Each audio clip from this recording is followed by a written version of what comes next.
My name is Ann Whitfield. I'm 69 years old. I want to tell you something that surprised me more than almost anything about retirement. I retired on time. Not early, not late, on time. The date was right there in Frank's spreadsheet, March 2021. We had written it down years before. Social Security, my pension, Medicare, the paid-off mortgage, the savings account, the monthly budget.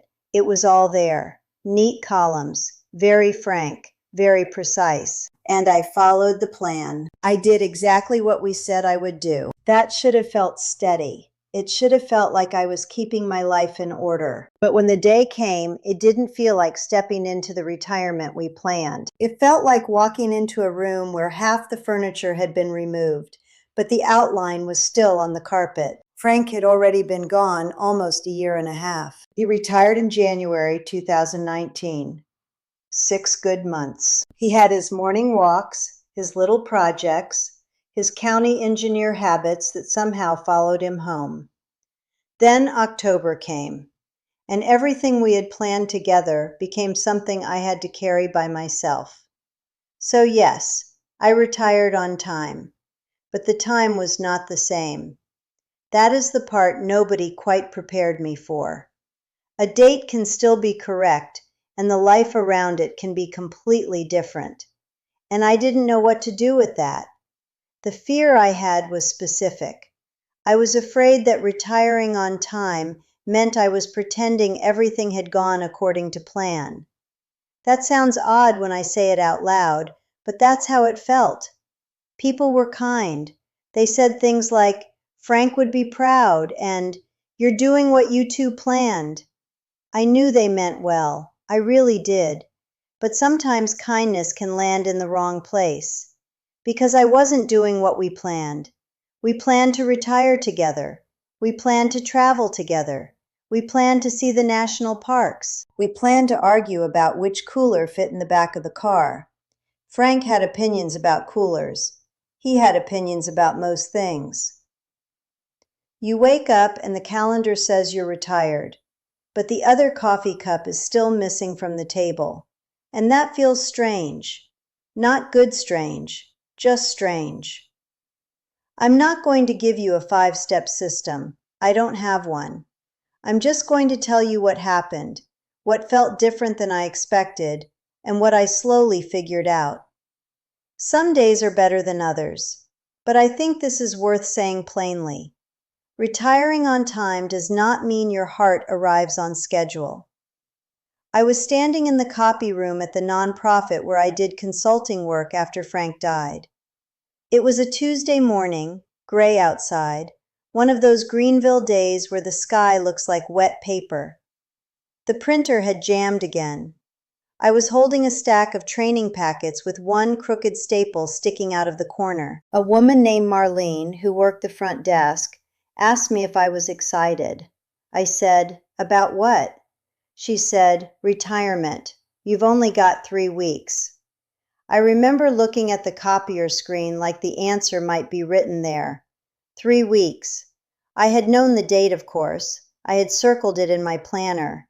I had written it in the book, the same notebook I started using after Frank died, because if I didn't write things down, grief would steal them from me. But hearing someone else say it made it real. I smiled at Marlene. I said something polite, probably teacher polite. I have a whole voice for that. Then I went into the little supply closet and cried for maybe 2 minutes. Not a dramatic cry, just the kind where your face gets hot and you're annoyed because you didn't bring tissues. I wasn't crying because I didn't want to retire. I was crying because Frank had made a line in a spreadsheet and I was about to step over it without him. That was the realization. The plan had survived. The we had not. So I want to go through 5 things I noticed when I retired on time and it still felt different. Not lessons exactly, just things I wish someone had told me before I packed up my office, brought home the little plant from the windowsill, and sat at my kitchen table wondering why the right decision felt so uneven. The first thing I noticed was that being ready on paper is not the same as being ready in your body. I want to be honest about the numbers because vague is not helpful. The house was paid off in 2018. That was Frank's idea, and I am grateful for it every single month. My Social Security survivor benefit was $1,890. My school district pension was $1,240. Together, that put me at $3,130 a month. My fixed expenses were manageable: property tax and insurance, utilities, groceries, Medicare supplement, car insurance, church, phone, the little things that don't look like much until they line up. The spreadsheet said I could retire. Frank's spreadsheet said it very confidently, but my body did not read the spreadsheet. For the first few weeks, I woke up at 5:40 every morning. I didn't need to. No bus schedule, no meeting, no curriculum packet to review, no emails from someone who had used the word urgent incorrectly. Still, my eyes opened. I would lie there and wait for my body to remember that nobody was expecting me. That is a very strange feeling after more than 40 years of being expected somewhere. I don't fully understand why, but the absence of obligation can feel like a kind of pressure at first. Nobody tells you that. They tell you you'll enjoy sleeping in. I did not sleep in. I performed being retired with the efficiency of a third-grade teacher on the first day of school. I made tea, I made the bed, I checked the mail before lunch. I reorganized the drawer with batteries in it, which is how I knew I was in trouble. Frank would have had an opinion about that drawer. He would have said, "Carol, we do not need 17 half-used AA batteries." He would have been right. The second thing I noticed was that the first quiet week is not the same as rest. The first Monday after I retired, I sat in Frank's chair. It's my filming chair now, but it was his first. I still think of it that way sometimes. I had my tea on the side table, reading glasses next to it, morning light coming in from the left. The house was clean because I had cleaned it too much the day before. I thought, this is it. This is retirement. Then I looked at the clock. It was 8:12. I had already eaten breakfast, emptied the dishwasher, folded towels, checked the budget, and moved one plant because I decided it looked offended by the corner. I laughed at myself. Not a big laugh, more of a little teacher snort. I had waited years to have nothing pressing to do, and I was apparently prepared to finish retirement by 8:30 in the morning. This is the part nobody puts in the retirement brochure. Rest can feel suspicious when you've been useful for a long time. I don't mean useful in a dramatic way. I mean ordinary useful, work useful, family useful, church committee useful, the person who knows where the forms are useful. When that stops or slows down, a part of you keeps reaching for the next thing to manage. That was hard for me. After Frank died, work had been a place to put my grief where it wouldn't spill all over the floor. I could answer an email. I could plan a workshop. I could solve a scheduling problem. Retirement took that container away. The quiet was not peaceful at first. It was just quiet. There is a difference. The third thing I noticed was that retiring on time made me miss the version of Frank who never got enough time. I don't say that to be heavy. I just think it's true. Frank retired in January 2019. He was wonderful at it immediately, which was mildly irritating. He took morning walks. He made lists. He sharpened tools that did not need sharpening. He started cooking dinner before I came home, and he acted like he had invented onions. For 6 months, I got to see what he would have been like as a retired man. Not a worker who came home tired. Not a father checking the garage before bed. A retired man. Softer. Still opinionated, but softer. Then he was gone in October. When I retired in March 2021, part of me expected to feel closer to him because I was entering the life he had already started. Instead, for a while, I felt the distance more. There was one afternoon when I found the national park list. It was folded into the back of the book. Yellowstone, Acadia, Zion, Glacier, Great Smoky Mountains, even though that one was close enough to be almost cheating. Frank had written little notes beside each one.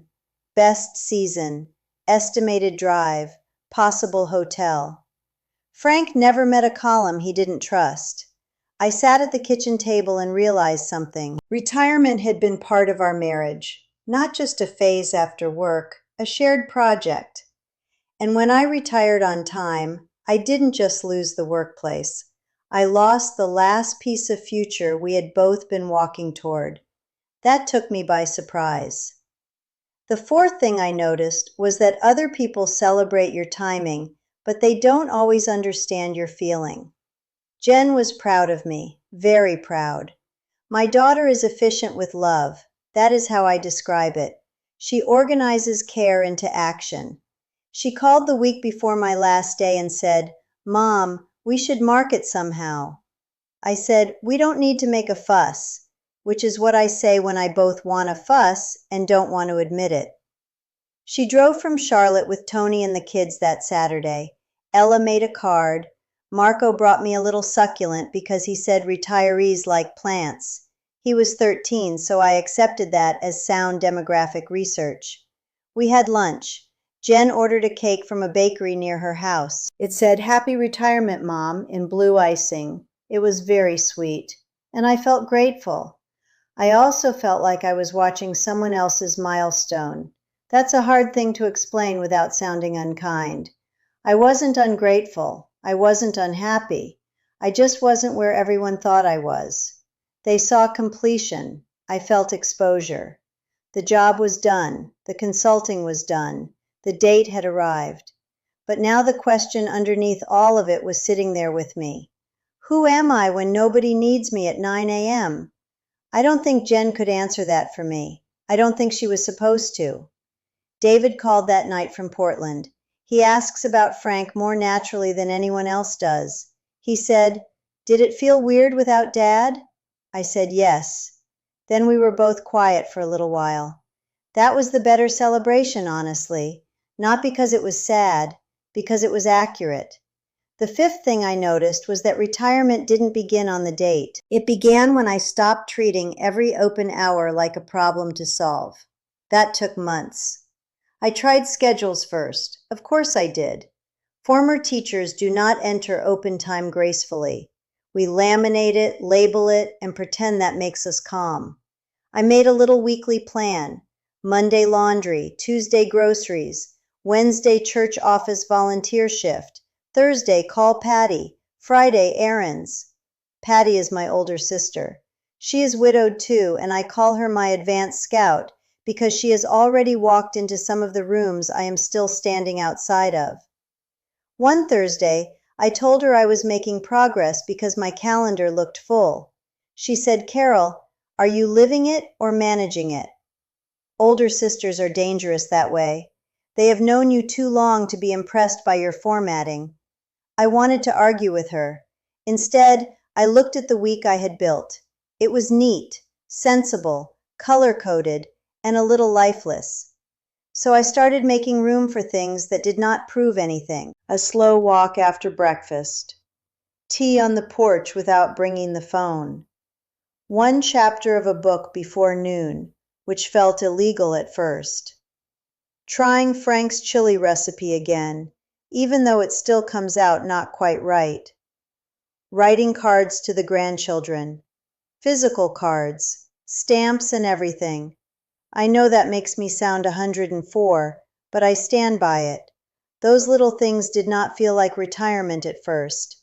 They felt too small. Then, slowly, they started to feel like my life. Not our old plan.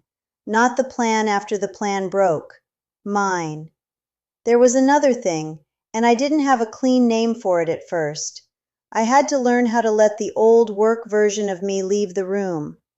That sounds simple. It wasn't. For 30 years I was a teacher first, then a curriculum coordinator, then the woman people called when a training had to make sense. I knew how to stand in front of a room. I knew how to explain fractions to children who would rather be anywhere else. I knew how to turn a messy meeting into a list with names beside it. Then I retired, and nobody was waiting for my list. The first time I went to the grocery store at 10:30 on a Wednesday, I felt like I was skipping school. I actually looked around the produce section like someone might catch me. There I was, a grown woman squeezing tomatoes with the guilt of a teenager. I almost laughed out loud, but underneath that was something tender. Work gives you a mirror, not always a kind mirror, but a steady one. People say your name, they ask your opinion, they expect your presence. Retirement removes that mirror faster than I expected. And when you're widowed, there is already one mirror missing at home. Frank was the person who knew who I was when I wasn't being useful. So without work and without him, I had to meet myself in a quieter way. That part took longer than the paperwork, much longer. The practical part of retirement happened in one afternoon. I turned in a badge. I cleaned out a drawer. I brought home a mug with a chip in it because apparently I was emotionally attached to damaged office ceramics. The real part took months. Maybe it is still taking months.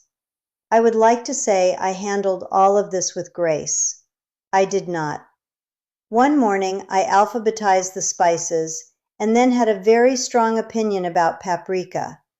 That is not grace. That is a woman trying to control a life that has become too open. Frank would have said, "Leave the paprika alone, Carol." He would have been right again. But little by little, I learned that open time does not have to be filled immediately to be safe. A quiet morning can simply be a quiet morning. A Tuesday can be valuable even if nothing important happens. There was one more small thing I noticed, and it embarrassed me a little. I missed being interrupted. That sounds ridiculous. For years I thought I wanted uninterrupted time. I used to say that if I could just get one quiet morning, I would reorganize my whole life. Then I got quiet mornings, many of them, and I missed someone poking their head into my office and asking where the attendance sheets were. I missed a teacher telling me the copier was making that noise again. I missed someone needing the room key.